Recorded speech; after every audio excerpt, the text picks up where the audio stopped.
Another vlog, another kwento na naman ng aming buhay pamilya abroad dito sa bansang Oman. For today's vlog, samahan niyo ulit kami sa panibagong kwento na aming ibabahagi sa inyo ngayong araw na ito. Ilang araw na ngang tuloy-tuloy ang ulan dito sa Oman, halos isang linggo na. Ngayon lang namin naranasan ang ganitong panahon dito na may mga kasamang malalakas na hangin, kulog at kidlat. Karaniwan kasi sandali lang ang ulan dito. Mga 5 to 10 minutes lang then titila na. Pero ngayon nga ay kakaiba talaga. Sa unang pagkakataon, nakita rin namin ang harapan ng aming bahay na binaha na. Nakakalungkot lang dahil naapektuhan talaga ang aming mga gulayan. Natumba ang aming mga tanim at ang iba naman ay nasira. Lalo't na't ang gaganda na sana ng tubo nila.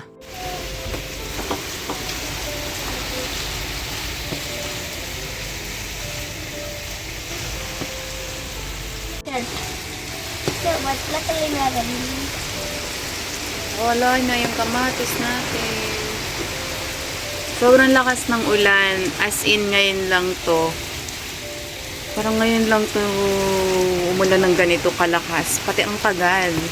Dati naman uulan lang, parang ambon lang, then siguro mga 5 minutes lang ganun, then okay na, hinto na. Ngayon, kanina pa umuulan, siguro mga 12:30. Ngayon ay, ano na, 5:30 na. Oh, kaya parang, kaya ba na oh. It started 12 to 5:30. What is this? Yeah, look. Bahana oh. Ayan oh. Hindi normal umulan ng ganito dito. Na ganito katagal. Yung tanim namin na kamatis. Ayan. Sayang. Bahana. Be careful. What is Sana this? makasurvive. Sana makasurvive.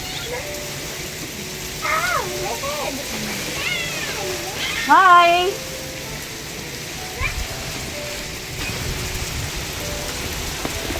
Ah! Lakas talaga ng ulan. Tingnan nyo naman, oh. Grabe.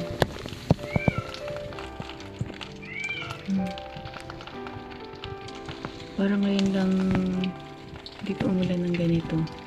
Katagal. Tapos ang lakas talaga. Yan. So, bahana, oh. Bahana. Ayan. Ah. Dati pag umuulan, di man lang na-absorb ng buhangin na yan. Ayan, oh. Grabe. Nabilim ng kalangitan. Kinabukasan, ito na nga yung pangalawang araw na umuulan. Medyo may kasama na nga ang hangin. Mga alas 5 nga ito ng hapon at sakto pauwi na si Dee. Umuulan ngayon dito.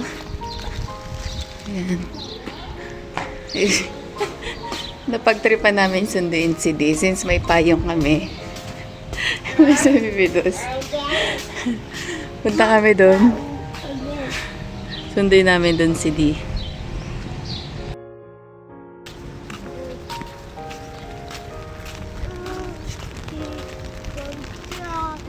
Pauwi na si Dee pero wala kasi siyang payong.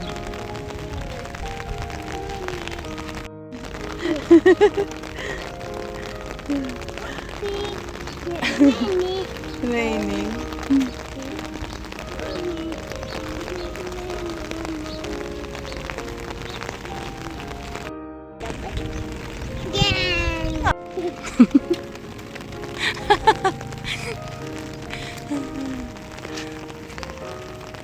Pagkatapos nga ng mahabang lakaran, ito nga ay si baby ay masaya pa rin. First time niya nga ang maranasan ang ulan dito. Kaya naman tuwang-tuwa. Naghihintay na nga rin si Dee dito sa amin. Hindi ko na kami.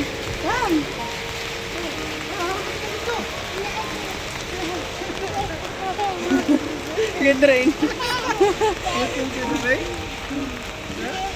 Looking to the rain?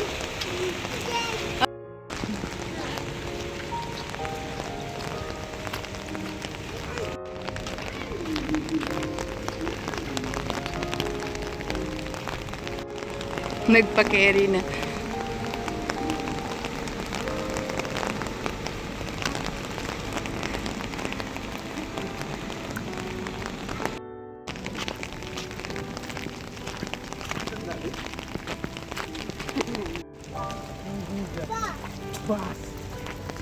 with the bus?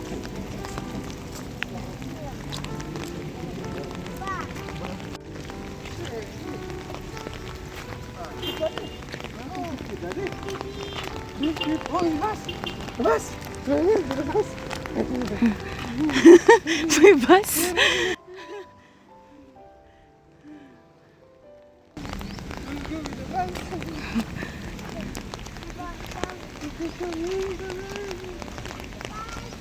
May bus, sasakay kami. Ah.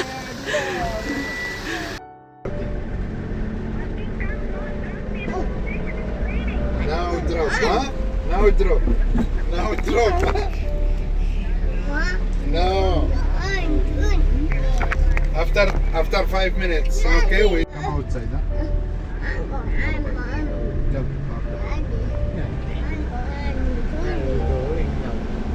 We're going back. Dito na kami. Basa. Basa. Basa na, tita. Basa na, tita. Bye. Bye, Bye, bus. Morning, guys. Kagising ko lang. Kagising lang. Ngayon lalabas ako. Kasi sobrang lakas ng ulan at hangin. Kaninang mga 4:30. Nagising ako. Ginising ko rin si Dee. Kasi ramdam ko dun sa bintana namin. Sobrang lakas ng ulan. At hangin. Ganon. So lumabas kami kasi naisip ko yung mga sinampay namin. And then yung stroller na nakabukas nandito sa labas. Yung mga tsinelas namin. Tapos naisip ko din yung mga tinanim namin, yung mga gulay. So, sinag namin, paglabas namin, bukas pa lang namin ng pinto. Grabe, halos hindi mo na mabuksan sa sobrang lakas ng hangin. Tapos talagang pumapasok yung hangin sa loob, hindi ka makalabas. Tapos ang lakas-lakas ng ulan. So, hindi namin makita kung nasaan yung mga gamit namin. Stroller, yung sampayan. So ngayon, binuksan ko yung bintana namin dito sa may kusina. Tinignan ko. So nandito sa may harap yung stroller. Nakatupi na. As in, nakatupi na. Tapos yung basahan na sinampay ko, nandyan. Yung sampay, yung mga tsinelas, hindi ko na alam kung nasaan. Nakakatakot din kasi sumilip kasi ang kidlat. Grabe. Kaya hinayaan ko na, tapos sabi ko mamaya ko na lang paghahanapin kasi sobrang dilim din yun nga. Tapos sobrang lakas, as in sobrang lakas. At lakas ng hangin at saka ulan.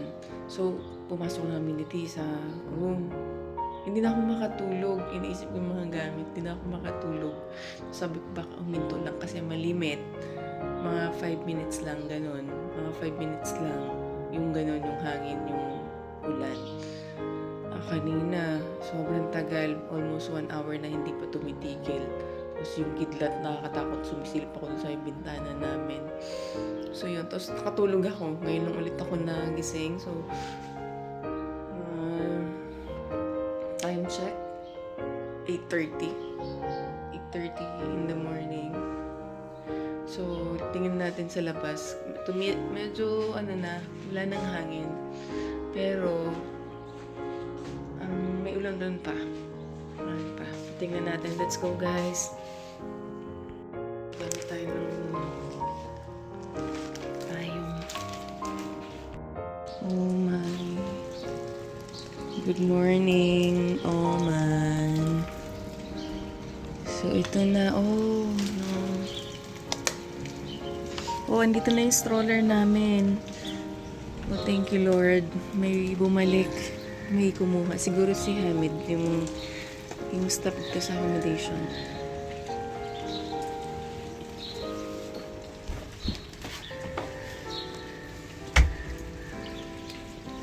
Oh. Oh, no. Yan na yung mga gamit namin. Mga tsinelas. Hindi ko alam kung asan na yung sampayan. Ayun, sampayan namin, oh. Ayun. Kasi yung basahan, nakasampay. Ayan, hanapin ko lang yung mga tsinelas namin, yung iba. Siguro nandun lang. Good morning, Oman. So, medyo hindi maganda yung morning para sa aming mga halaman. Ito na yung nangyari. After ng napakalakas na hangin at ulan, kaninang umaga mga 4:30. So, ito na yung nangyari sa aming halaman. Ayan. Paano kasi yung hangin, ang dami pa ng bunga. Tumba na. Yung hangin kasi galing sa dagat. So, open to kasi ito yung entrance. So, nandito lahat yung hangin. So, tinamaan talaga yung aming mga halaman. Ayan. Ayan, oh. Ang dami pa ng bunga. Ayan. Sayang. Pwede pa naman. Kukuhanin ko mamaya. Tapos, ayan yung nangyari sa tanim namin. Natumba na yung mga talong. Papaayos ko na lang. Or ayusin ko mamaya. Kaya lang may pasok na sila ngayon. Ayan.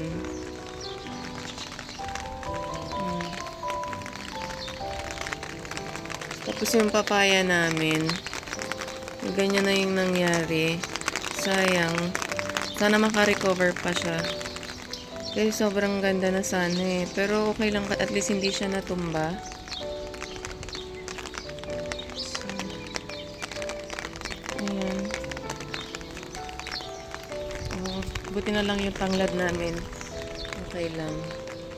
Ayan. Ito, natumba. Parang putol na to eh. Pero sana makarecover. O diba na ano lahat. Buti yung cactus namin hindi. Yung mga sapat, mga tsinelas namin nandito. Ayun na sila. As in, sobrang lakas ng hangin. Nakakatakot talaga kanina. So, yung mga tsinelas. So, ito yung kawawa. Yung nandito kasi bumaba talaga dito sa part na to. So, di ba yung mga kamatis dito, medyo maliliit pa. So, ayun.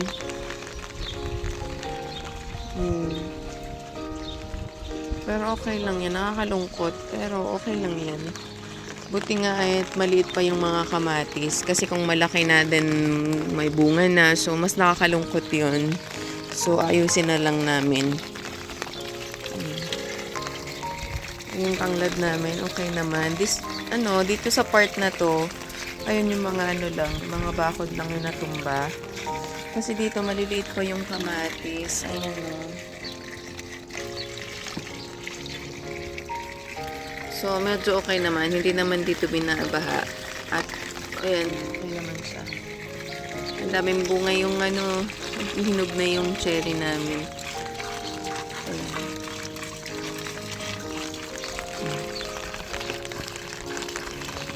So, ayun, na tayo. Pupulutin natin yung sampayan.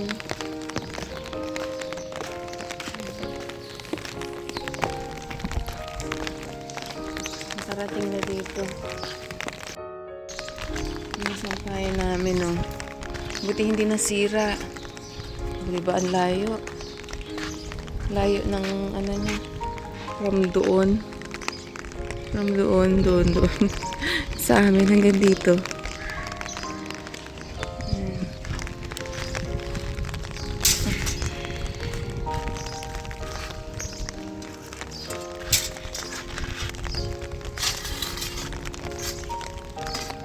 Sana hindi.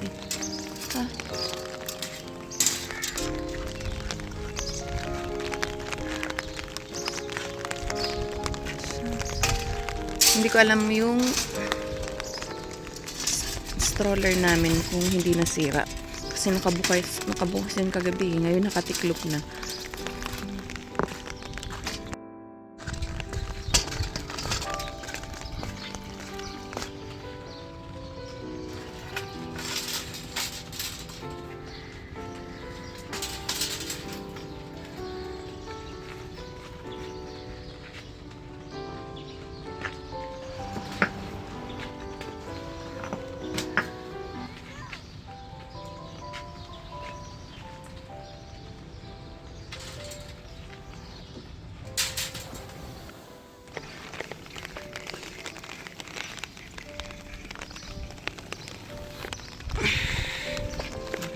basahan. Buti na lang itong basahan na to, sobrang bigat pagbasa. As in. Makapal kasi siya.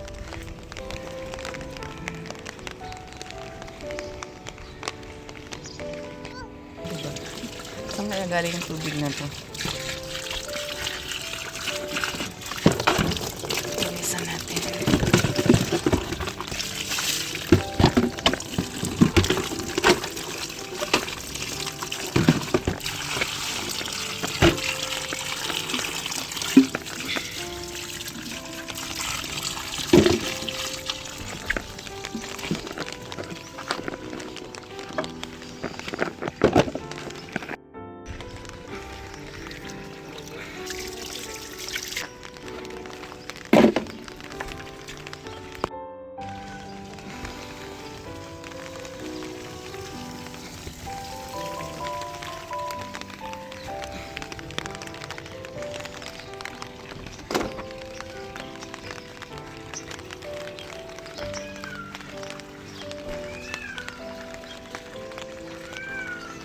Ay.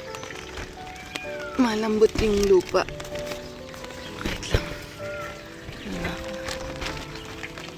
Buti na lang dito lang nagliparan yung mga tsinelas. Hindi na kung saan-saan. So, kaya okay. Thank you, Lord. Blasan natin. May tsinelas na din sa ayon. Saan kaya to galing yung tubig na to? Sana malinis.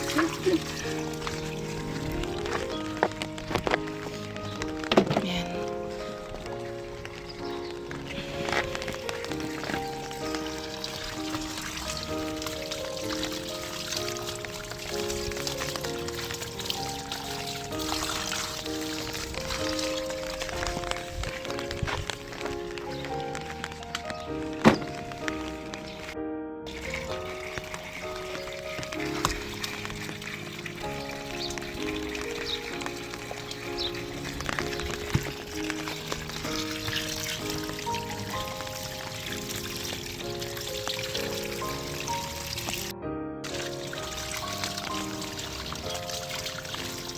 Siguro saan na to galing? Rooftop.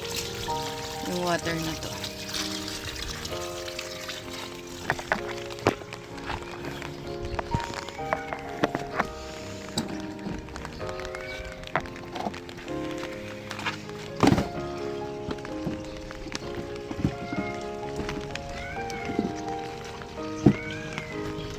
Lagay natin itong bricks kasi hindi natin sure kung hindi na ulan. Ay, mamaya na lang.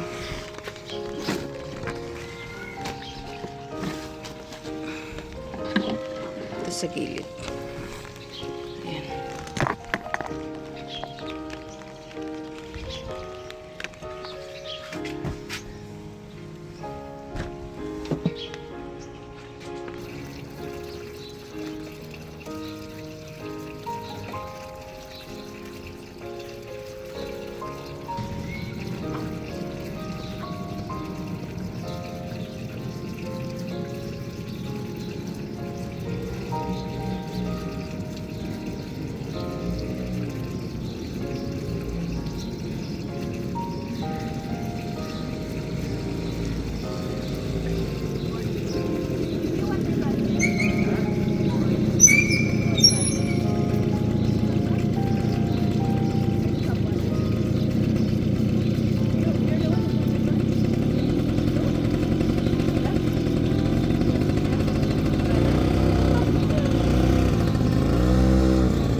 So yun, wala na kaming malunggay. Kailangan ko na itong putulin kasi wala na yan. Pero ganito lang talaga ginagawa ko. Pag kukuha ako, pinuputol ko and then para tumubo lang, hindi yung lumaki tapos tumaas. Ganun. So ganyan lang talaga siya. Pag malalaki na or matataas na, pinuputol ko na para tumubo ulit. So ngayon wala na to. Makapag tinola naman na. Doon na lang sa likod pag kailangan ulit. Sa likod kukuha.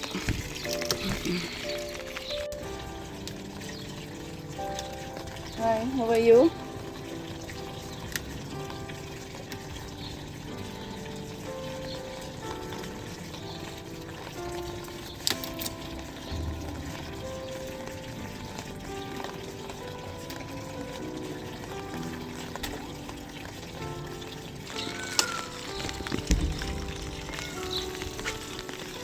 So, yan na yung malunggay. Kukuhanin ko na tong hinog. Marami na ako sa ref. Pero iniipon ko kasi gagawa ako ng tuna pasta. Kasi ito ilagay ko. Okay na to.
Ngayon almost 1 week na maulan, na hindi maganda yung panahon, mahangin.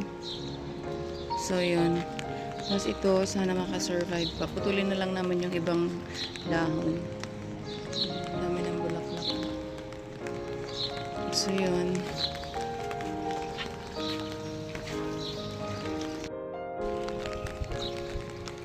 So ang daming yung bulati. Ayan, naglabasan sila, oh.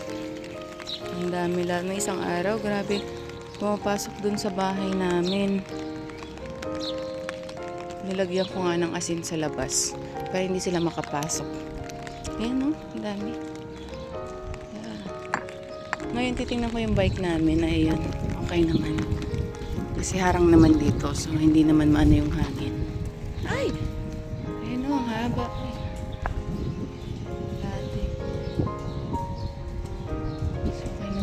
Hindi, parang natumba ata. Kasi baliktad na yung bata yung bike namin. Sana okay lang siya. Hindi baliktad na itong nasa loob nito. Ayan.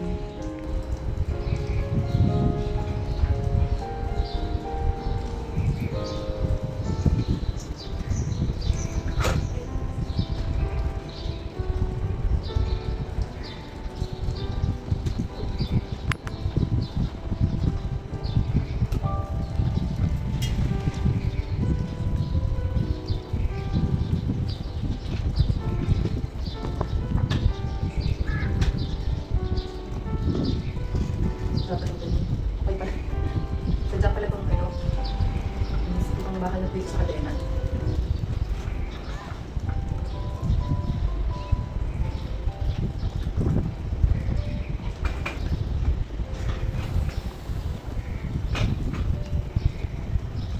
Tayo ni Kuya.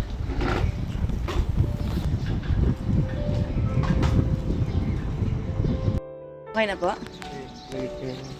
Nilagyan namin ng 2/4. So, time check. 12:25. So, ito na yung panahon. Kanina sobrang lakas pa ng ulan, 'di ba? Nung nagising ako. Kanina sobrang lakas ng ulan. Tapos ito yung, ang daming tubig doon banda. Yeah, I can see from here, anak. So, ngayon mainit na. Nakalbo na yung malunggay namin. Yes. Yes po.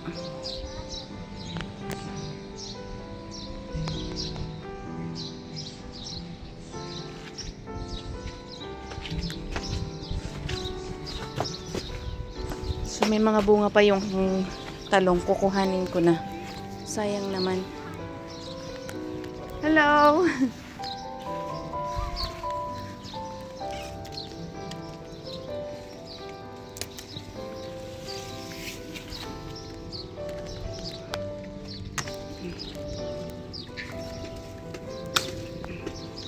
Aray ko! Aray, sumakit ang tuhod ko. Lungs with some Kaya anak ko, the big one. clothes. Where? This one? Yes po.